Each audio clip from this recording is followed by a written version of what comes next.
بسم الله الرحمن الرحيم. د احيادي شي وعلم دي او د علماء متعلق او د محسن د تمرګل چې کوم مدرس عالم دي د هغه متعلق څه خبرې کوي دا مستفید تاسو او تبیا د هغه پارټۍ ستاره ذاتي چې مونږ په دې ملک اسلامي انقلاب راولستا اسلامي انقلاب مونږ مخکې لیدلې دی او مونږ اوس هم ولیده چې تا کوم انقلاب راوستا انقلاب همیشه د قضیه پوری چې اوسو وزارتونه واخلې بس ستا انقلاب دغه دی دینه پس بیا ته خاموش شي دینه پس بیا ستا جبه بند شي ستا په خوله تاله ولګي بیا خبره ختم شي او د الله بنده بیا سپینګیره نبی علیہ السلام فرمایي ان من اجلال الله تعالی اکرام ذی الشیبة المسلم وی کته د الله عزت کول غواړي دا زموږ نبی وي د سپینګیري مسلمان عزت وکړه چې د بګیره علماء یاد کړو نو زه دا خبره کوم د دې خبر لاندې جواب دا چې تار اسلام د لپاره څه وکړو چې هغه سنې دي کله نو دا څه وکړو په دې ورسې ټول غلي یو خبره دویمه خبره دا چې ته به سپینګیرو ته لاړ شې چې سپینګیرو متعلق داسې خبرې کوي مولوي صاحب ستانه دا تاسو کومه دا خبره تاسو واورئ چې کم یو کس دا خبره وکړي چې زما د سپینګیرو نه کم سپینګیري مراد دي ما ته 15 شپږ کسان راغلل یو 15 شپږ بنیاد راغلل چې موږ داسې سپینګیري متنګي هر سپینګیري نه دی یاد کړی دا کم فضایل چې ته بیانې د کم سپینګیري متعلق د دې موږ هم قایل دي ټول مسلمانان قایل دي هغه هم قایل دي ولې زما پلار سپینګیري نه دي ولې ستا پلار سپینګیري نه دي ولې د هغه مفتي صاحب پلار سپینګیري نه دي ولې ټول خلکو پلاران او نیکونه سپینګیري نه د هغې قدر په خپل اسلام کې بله دا خبره چې بل جواب ستا د خبرې دا جواب په دې حدیث کې کېدی شي چې نبی علیه الصلاة والسلام فرمایي مسلم شریف روایت دی اولیا جلد دی صفحه نمبر 12 او د بیرون چاپ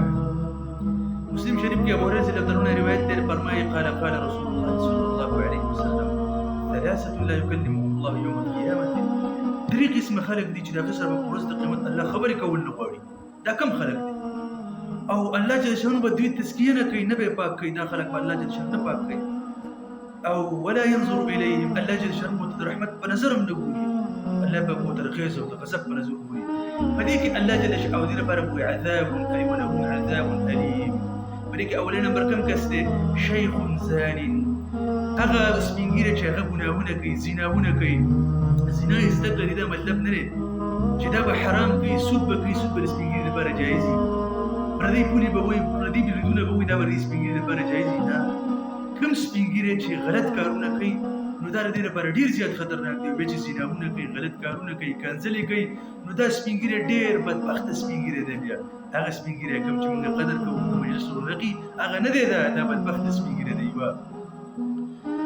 بله دا خبره ته چې د سپی په شان غرمارې وغیره نو دا خبره د دې مفتي صاحب مفتي محسن صاحب چې کومه خبره کړې ده دا خبره د صحیح نه ده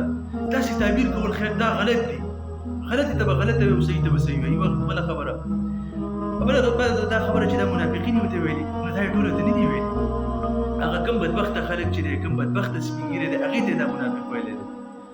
بهر کې دا عملي منافق دا اعتقادي منافق خو نشي کېدی عملي خو کم از کم دی ځکه چې علما تنګوي غلط کارونه کوي وغیره وغیره او پوره په دې خبره باندې دا دلیل دی چې هلته پکې سپینګیری ناست دا محسن صاحب ته تپوس کوي چې ستا مشره څه دي خیال دی نو ستاسو نه دا تپوس کوم چې دا مشر چې کوم دا سپینګیری یې که نه دا سپینګیری نه مشر څه مطلب دی په دې مطلب باندې ځان پوه کوي داسې قسم چې کوم د ویډیوګانو مخې ته راځي د هغو پوره تحقیق کوئ الله پاک تاسو ته د دې کارونو توفیق راکړي واخر دعوانا الحمد